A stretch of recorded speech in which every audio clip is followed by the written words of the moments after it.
Baie welkom by vandag se huisgeloof. Vandag gesels ons oor dankbaarheid en ons sportmansgees. Nou ek is baie bevoorreg om 'n fantastiese sportvrou te ken. En sy is my inspirasie vir vandag se tema.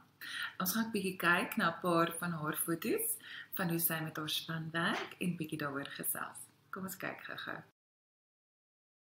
Een van die mooiste dinge om te sien is 'n sportspan wat na of voor 'n wedstryd in 'n kring gaan staan om saam te bid. Hierdie gebed word 'n geleentheid om vir die Here dankie te sê dat hulle kan speel, ongeag of hulle wen of verloor. Spelers wat mekaar aanmoedig en die goeie eienskappe van hulle spanmaats vier, is 'n teken van goeie sportmansgees en dankbaarheid vir mekaar.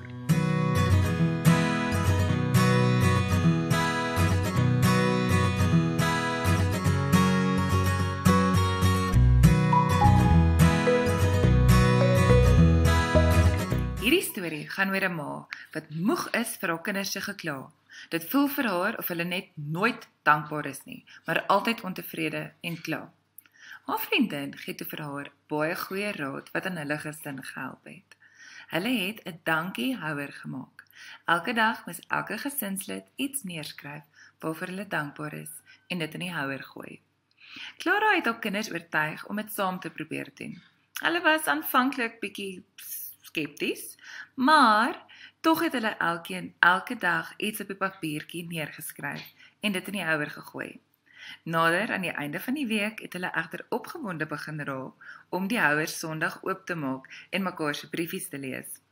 Hulle het vir gewone dinge begin dankie sê, soos hulle huis, kos en klere, maar daar was ook 'n paar verrassende briefies, soos dankie dat mamma vanaand bobotie gemaak het. Dankie dat die Here altyd by ons is. En dankie dat my broer my altyd help om krieket te oefen. Hierdie gesin stem nou saam dat dit lekker is om te dink aan al hierdie dinge waarvoor hulle moet dankbaar wees en dat hulle dit gereeld wil doen.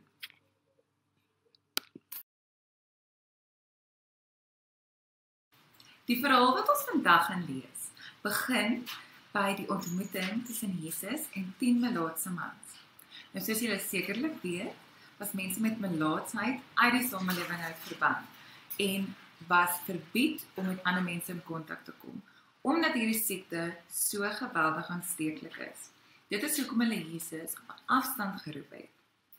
Nou, hierdie verhaal skep by ons die verwagting dat Jesus 'n wonderwerk gaan doen.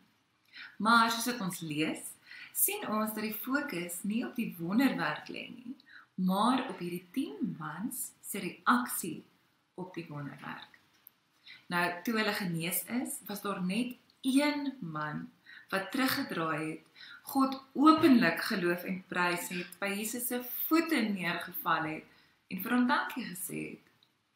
En Jesus se woorde aan hom was: staan op, gaan huis toe, want jou geloof het jou gered.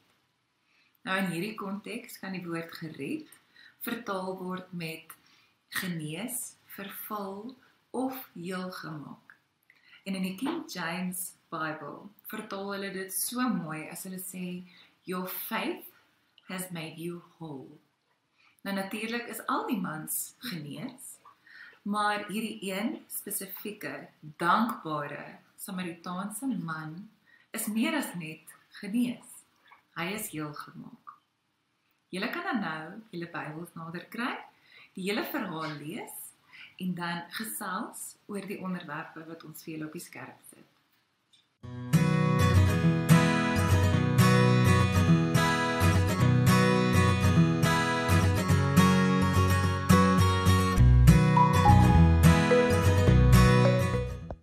As gesin kan julle dan nou die volgende aktiwiteit doen. Vat 'n ballon en blaas hom op. Gooi hom dan in die lug en elke keer as iemand hom raakslaan, dan sê julle waarvoor julle dankbaar is. Kom ons kyk, hoe werk dit? Mama, papa, kos, diere, klere, water, bed, tennis, kombersie, familie, God, ook God.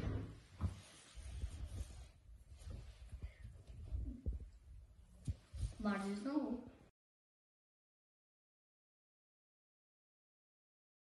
Ons sluit dan vandag af met Psalm 111. Julle kan dan elkeen 'n versie kies en hierdie vers gebruik om vir God dankie te sê vir al sy wonderlike werke. Baie dankie dat julle vandag saam met ons gekuier het en ek hoop ons sien julle volgende week weer. Tot dan. Bye.